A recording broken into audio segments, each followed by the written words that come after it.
আসসালামু আলাইকুম। স্বাগতম আপনাদের প্রিয় আপডেট নিউজ ও বিশ্লেষণমূলক চ্যানেলে। আজকের ভিডিওতে আমরা বিস্তারিতভাবে জানব নবম পে স্কেল কি, কেন নতুন পে স্কেল আসছে, বেতন কত শতাংশ বাড়তে পারে, কোন গ্রেডে কত পরিবর্তন আসতে পারে, কবে থেকে কার্যকর হতে পারে, কারা সুবিধা পাবে এবং সবচেয়ে গুরুত্বপূর্ণ ভুয়া নিউজ বনাম বাস্তব তথ্য। নবম পে স্কেল হল বাংলাদেশ সরকারের প্রস্তাবিত নতুন জাতীয় বেতন কাঠামো। বর্তমানে দেশে অষ্টম জাতীয় পে স্কেল চালু রয়েছে, যা অনেক বছর আগে নির্ধারণ করা হয়েছিল।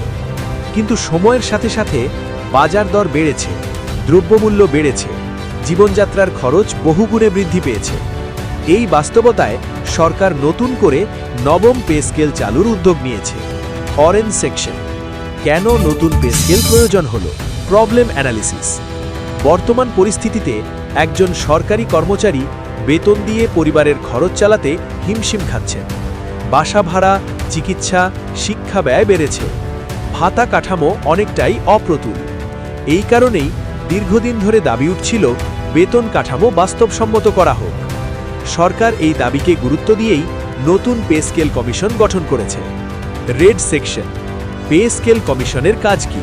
অথরিটি সেকশন, পে স্কেল কমিশনের কাজ বর্তমান বেতন কাঠামো বিশ্লেষণ, অন্যান্য দেশের পে স্কেলের সাথে তুলনা, মূল্যস্ফীতি হিসেব করা, সরকারি রাজস্ব সক্ষমতা মূল্যায়ন, তারপর একটি চূড়ান্ত প্রস্তাব তৈরি করা। এই প্রস্তাবনা প্রধানমন্ত্রীর কাছে জমা দেওয়ার পর ক্যাবিনেটে অনুমোদন হলে তা কার্যকর হয়। পার্পল সেকশন, বেতন কত শতাংশ বাড়তে পারে? Most viral part. এখন আসি সবচেয়ে আলোচিত প্রশ্নে, বেতন কত বাড়বে?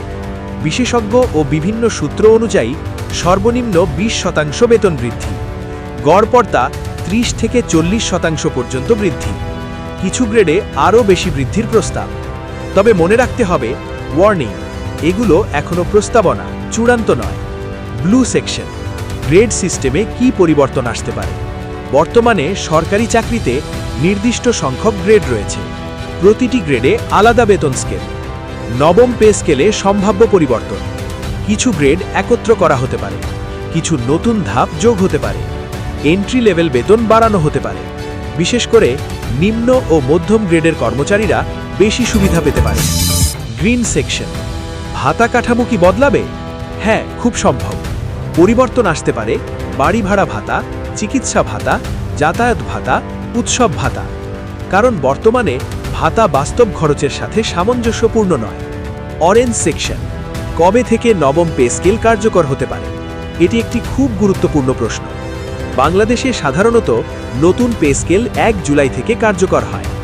সম্ভাব্য সময় 2026 সালের মাঝামাঝি, অথবা সরকার চাইলে পরে কার্যকর করতে পারে। পয়েন্ট আউট, চূড়ান্ত তারিখ সরকারিভাবে ঘোষণা না হওয়া পর্যন্ত নিশ্চিত কিছু বলা যাবে না। রেড সেকশন, কারা এই পে স্কেলের আওতায় আসবে? নবম পে স্কেল প্রযোজ্য হবে সব ক্যাডার কর্মকর্তা, নন ক্যাডার সরকারি কর্মচারী, শিক্ষা, স্বাস্থ্য, পুলিশ, প্রশাসন, স্বায়ত্তশাসিত প্রতিষ্ঠানের নির্দিষ্ট কর্মচারী, অর্থাৎ প্রায় সব সরকারি চাকরিজীবী। পার্পল সেকশন, ভুয়া নিউজ থেকে সাবধান, ট্রাস্ট বিল্ডার।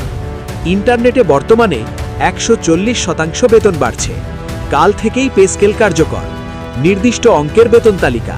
এই ধরনের অনেক তথ্য ভিত্তিহীন। আমরা অনুরোধ করব, গুজবে বিশ্বাস করবেন না। ভ্যালিফাইড সেকশনে গুরুত্বপূর্ণ তথ্য দেখুন। গ্রিন সেকশন, আপনার মতামত গুরুত্বপূর্ণ। এনগেজমেন্ট, আপনি কি মনে করেন বেতন কত শতাংশ বাড়া উচিত? কোন গ্রেড সবচেয়ে বেশি উপকৃত হওয়া দরকার? কমেন্টে আপনার